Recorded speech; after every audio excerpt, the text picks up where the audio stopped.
Hello students, class 11th RBSE physics chapter second continue चल रहा है।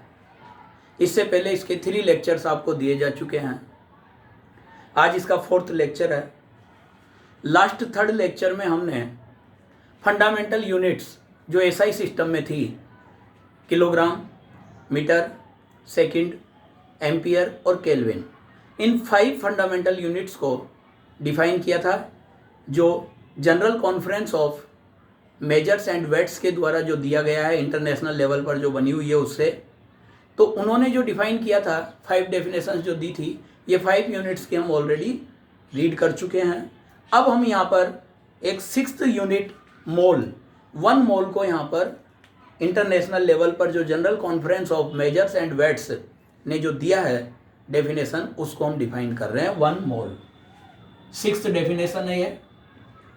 5 डेफिनेशन ऑलरेडी हो चुकी है। 1 मोल, देखिए 1 मोल को डिफाइन किया है कार्बन 12 के बेस पर। कार्बन के 3 आइसोटोप्स होते हैं, कार्बन 12, कार्बन 13 एंड कार्बन 14। तो यहाँ पर हम लोग जो ये यूज कर रहे हैं, ये कार्बन 12 का यूज कर रहे हैं, 6C12 का। ये आइसोटोप्स बोले जाते हैं। आप जानते होंगे बेटा, आइसोटोप्स का मतलब जिसमें एटॉमिक नंबर सेम होता है बट मास नंबर डिफरेंट होता है। ऐसे जो एटम्स होते हैं उनको आइसोटोप्स कहते हैं। तो जैसे ये, इनमें सब में एटॉमिक नंबर 6 है बट मास नंबर यहाँ 12 है, यहाँ 13 है और यहाँ 14 है। तो इस तरीके से 6C12, 6C13, 6C14, तो ये आपके पास 6C12 को यहाँ पर यूज किया है आइसोटोप में से। तो कार्बन आइसोटोप के 12 ग्राम और 12 ग्राम का आप 0.012 किलोग्राम भी नोट कर सकते हैं। तो 12 ग्राम में जितने कार्बन एलिमेंट्स होते हैं, जितने कार्बन एटम्स होते हैं, उतने एटम अगर किसी भी सब्सटेंस की क्वांटिटी में हो, अदर सब्सटेंस की क्वांटिटी में, तो वही क्वांटिटी क्या बोली जाएगी? 1 मोल। तो आप यहाँ पर ये डेफिनेशन दे सकते हैं बेटा कि 1 mole is 1 mole is amount of a matter or substance, amount of a matter or substance in which number of atoms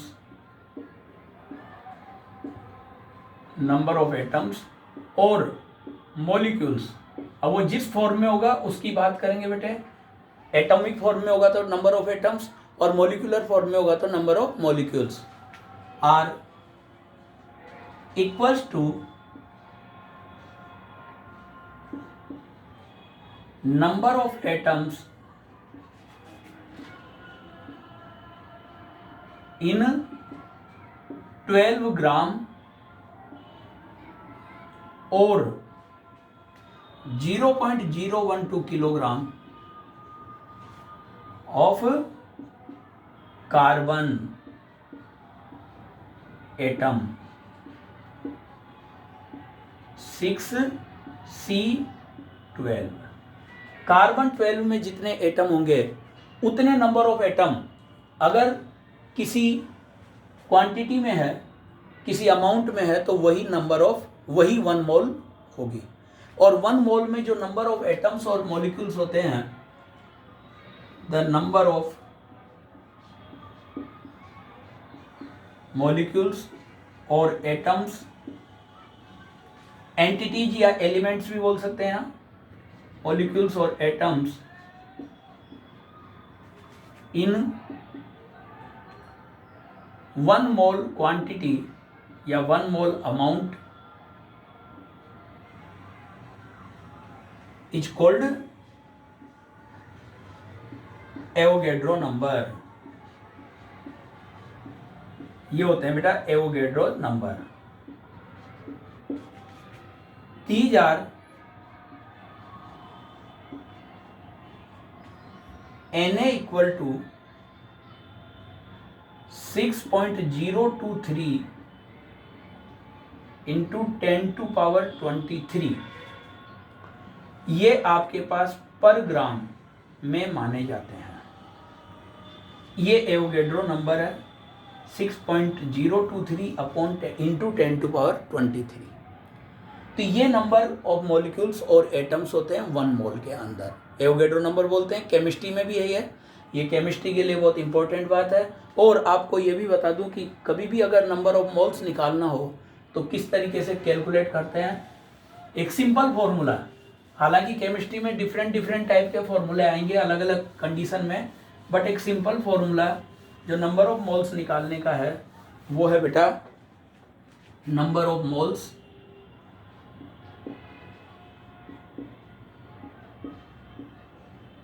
equal to quantity in grams upon atomic weight और मॉलिक्यूलर वेट और molecular wait.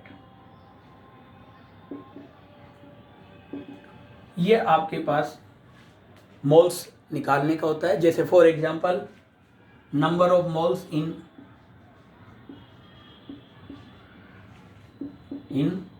9 gram of water, मान लो कोई पूछ ले 9 gram of water, तो ये हो जाएगा बेटा इक्वल टू 9/18 दैट इज 1/2, क्योंकि वाटर का जो मॉलिक्यूलर वेट होता है वो 18 होता है, H2O, 2 हाइड्रोजन का और 6 ऑक्सीजन का।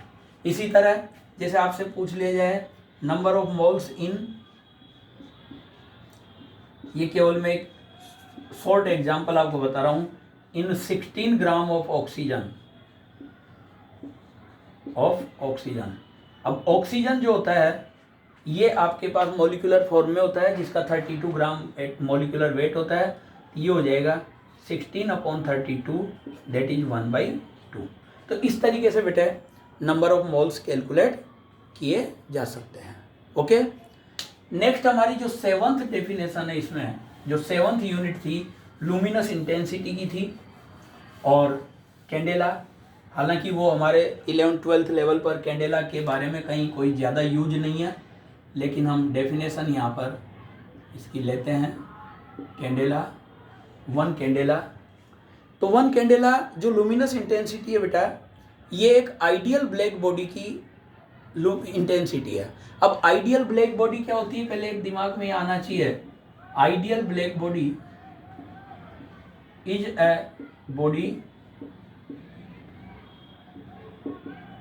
a body which is absorb all type of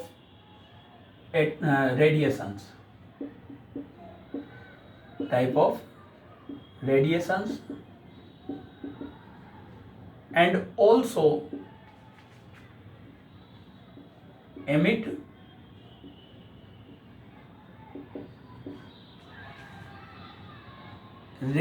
all radiations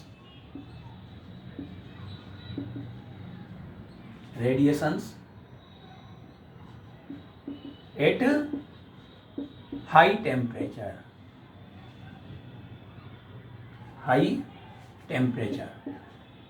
तो ये ऐसी बॉडी जो होती है ये आइडियल ब्लैक बॉडी होती है। तो इसी बेस पर एक डेफिनेशन दी है बेटा कि 1 candela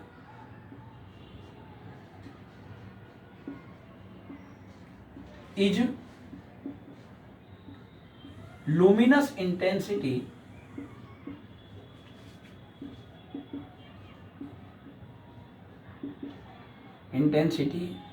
of radiations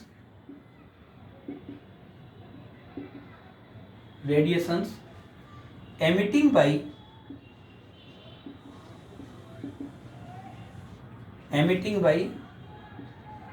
1/6 lakh metre square area of a black body, ideal black body of a ideal black body at melting point of platinum and pressure at 101.3 Newton पर मीटर स्क्वायर। तो इस pressure पर और platinum के melting point के equal temperature पर अगर हम ब्लैक बॉडी को हीट करें, इस टेम्परेचर से हीट करें, किस टेम्परेचर से, जो प्लेटिनम का मेल्टिंग पॉइंट होता है, ये अप्रोक्सीमेट 2046 केल्विन होता है। 2046 केल्विन टेम्परेचर पर अगर ब्लैक बॉडी को हम हीट करें तो उसके 1/6 लाख मीटर स्क्वायर एरिया से, यानी पूरे एरिया का 1/6 लाख पार्ट से जो रेडिएशन निकलेंगे, वही रेडिएशन की लुमिनस इंटेंसिटी क्या होगी, 1 कैंडेला होगी। ये डेफिनेशन आपको डायरेक्ट इस तरीके से लर्न रखनी पड़ेगी। ओके, तो ये टोटल 7 फंडामेंटल यूनिट्स की डेफिनेशन हमारे पास कंप्लीट हो गई। इसके बाद हमारे पास 2 सप्लीमेंट्री यूनिट्स की भी डेफिनेशन हमारे पास यहाँ पर है।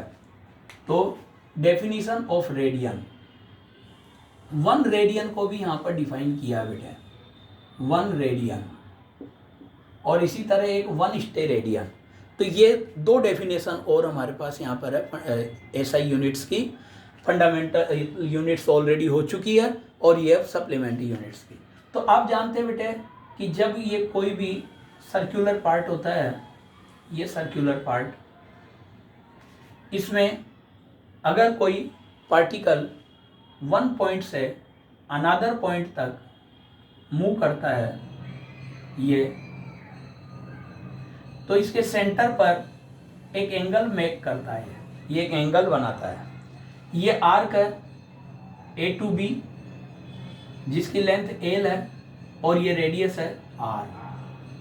ये तो यहाँ पर होता है बेटे एंगल इक्वल टू, ये आप ऑलरेडी जानते हैं, arc upon radius, means theta equal to l upon r. Angle की यूनिट होती है radian. If l equal to r then theta equal to 1 radian. L equal to r हो जाएगा तो थीटा इक्वल टू क्या होगा, 1 रेडियन। तो यहां पर ये डेफिनेशन दी जा सकती है, if the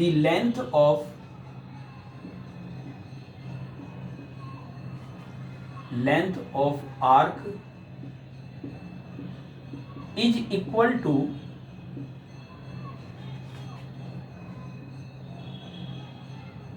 its radius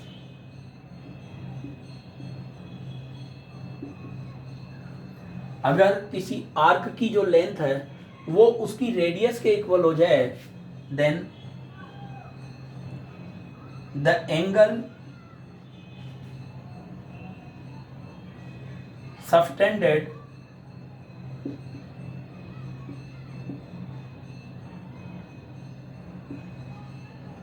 at the origin or at the center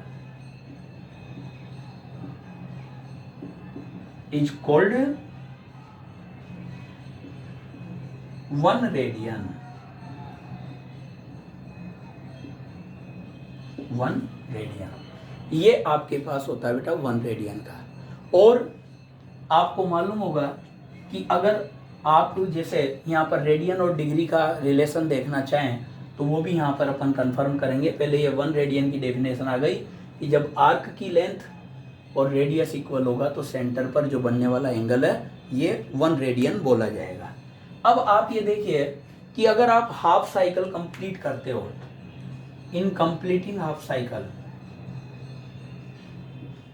in completing half cycle on circle L equal to pi r, ये जो आर्क होगा ये किसके इक्वल होगा? पाई आर के equal, L equal to pi r. Then आपके पास क्या आ जाएगा बेटे?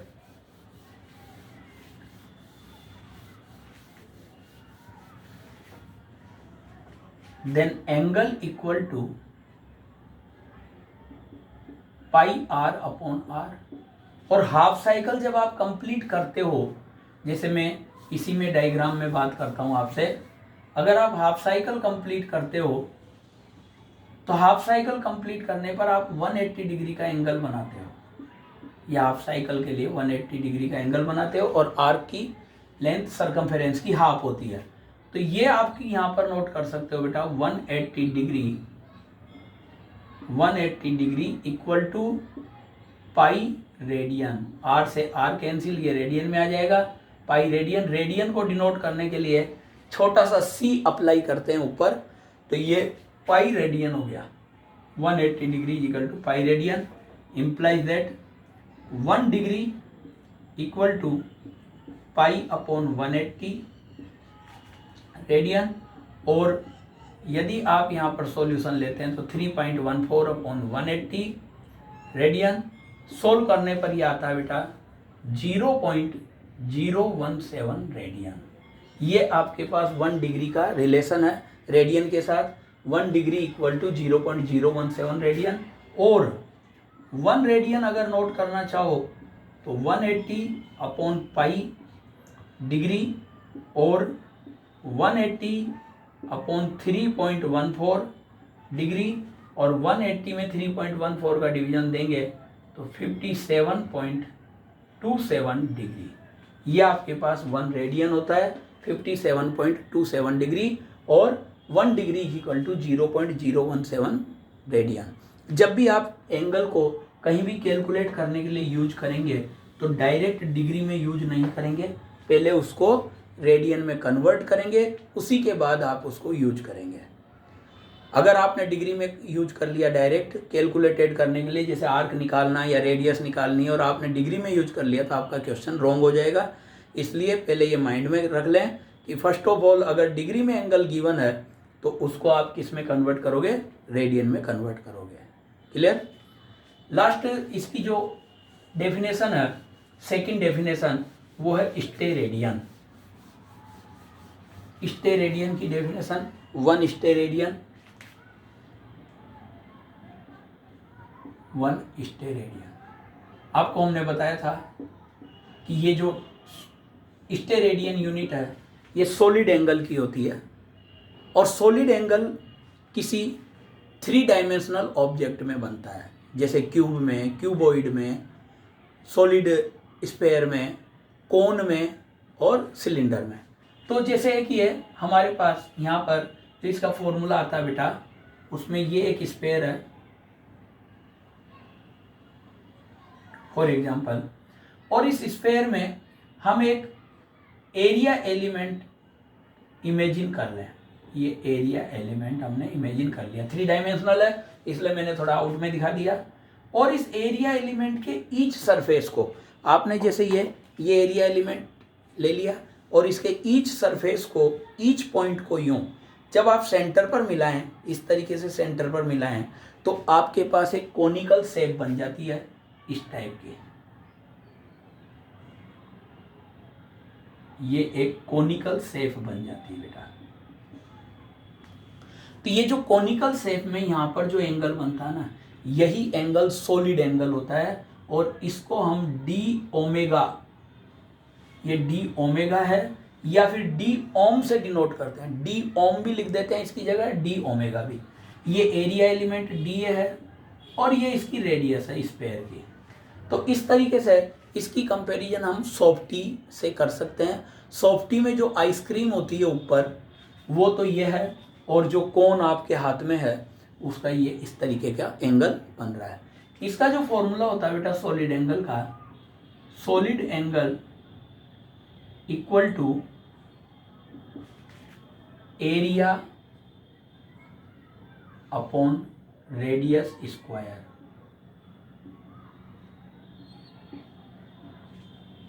तो ये यहां पर implies that d ohm equal to dA upon r square. If dA equal to r square, अगर ये एरिया एलिमेंट रेडियस स्क्वायर के इक्वल हो जाए then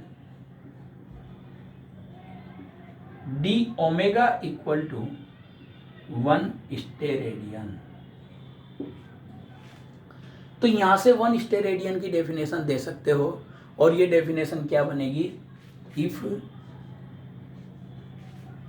area element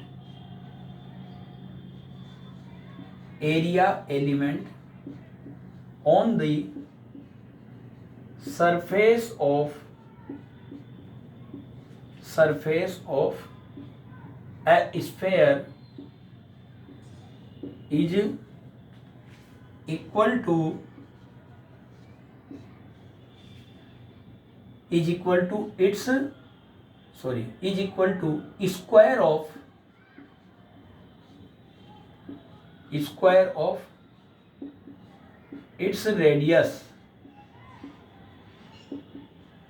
square of its radius, then if area element on the surface of a sphere is equal to square of its radius, then angle subtended by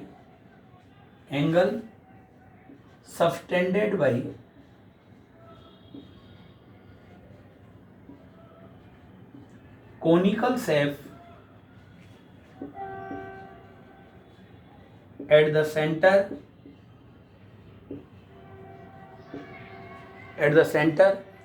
of sphere